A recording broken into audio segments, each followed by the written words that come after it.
पुनः आपका दाती गुरु मंत्र स्वागत है। और दाती गुरु मंत्र मेरे जीवन की संपूर्ण तपस्या का फल है।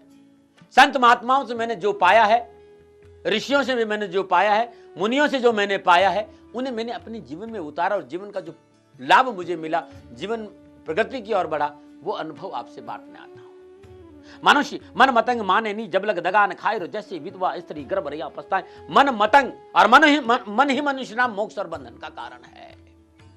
ये मनुष्य का शरीर जरूर बूढ़ा हो जाता, लेकिन मन हमेशा भटकता रहता है। और कहता है कि मन मतंग माने नहीं, जब लग दगा न खाए, और जैसे विधवा स्त्री गर्भ रहिया पछताए। शरीर बूढ़ा हो जाने के बाद जो अंदर की जो इच्छाएं हैं, महत्वाकांक्षाएं हैं, ये बूढ़ी नहीं हो रही।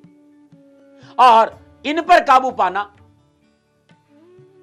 बहुत जरूरी है। और इन पे काबू पाने के लिए मन को अपने हाथ में रखना बहुत जरूरी है। और मन तत्व ज्ञान के अलावा और किसी से नियंत्रण में नहीं होता। कैसे मन को कंट्रोल करे? कि इन सारी परेशानियों का जड़ मन है।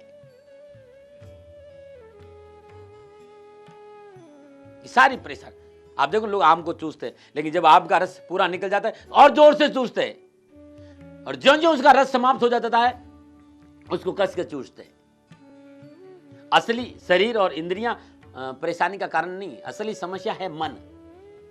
इंद्रियां तो केवल स्विच है, मेन स्विच तो मन है। मेन स्विच को बंद कर दीजिए, स्विच स्वतः ही काम करना बंद कर देगा। और मेन स्विच को कैसे बंद करें, उसके लिए सदगुरु की आवश्यकता पड़ती है, उस ज्ञान की आवश्यकता पड़ती है, उस व्यक्ति की आवश्यकता पड़ती है, जिसके लिए तुलसीदास ने कहा है, तुलसीदास महाराज कहते हैं कि जो जानत सो देत जनाई, और जानत तुम्हें तुम्हें हो जाए।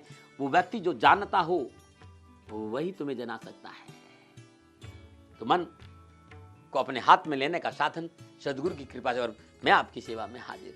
मैं एक बात और कहनी, कभी अपना ऊंचा मकान, ऊंची दुकान, बड़ी बड़ी अटारियां देखकर अभिमान नहीं करना, क्योंकि वो दिन दूर नहीं है जब ये मकान, ये दुकान सारी यहीं छूट जाएगी और हमारा जो स्थान है वो मिट्टी में होगा, शमशान में होगा, और पशु उस पे घाट चल रहे होंगे।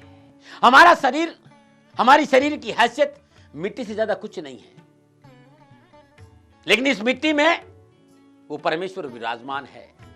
शरीर के रहते रहते इस मिट्टी की अंत्येष्टि हो, इस शरीर के रहते रहते प्रभु की शरण ले लेना, वरना मौत के समय सब सिट्टी पिट्टी गोल हो जाती है। और जब आपको उपलब्धियां मिले तो खुशियां बांटो, लेकिन अहंकार के साथ नहीं, विनम्रता के साथ। इस संतों का क्या अनुभव, मैं उन सारे संतों को प्रणाम करता हूं, क्या विचार है, और इन विचारों को मैं अपनाता हूं और आपसे भी कहता हूं अपनाओ। खुशियों का सबसे बड़ा स्रोत है ये। रे मन ये 2 दिन का मेला रहेगा, कायम न जग का झमेलर। किस काम का ऊंचा महल जो तू बनाएगा, रथ हाथियों का झुंड भी किस काम आएगा। आया है अकेले बंदे अकेला ही जाएगा, तेरी कमर में मात्र ढीला रहेगा। रे मन ये 2 दिन का मेला रहेगा। संभालो अपने आप को, जानो भीतर के उस आनंद के खजाने को। कैसे पा सकते हो, उसके लिए दाती महाराज हमेशा आपकी सेवा में है, चैनल के माध्यम से।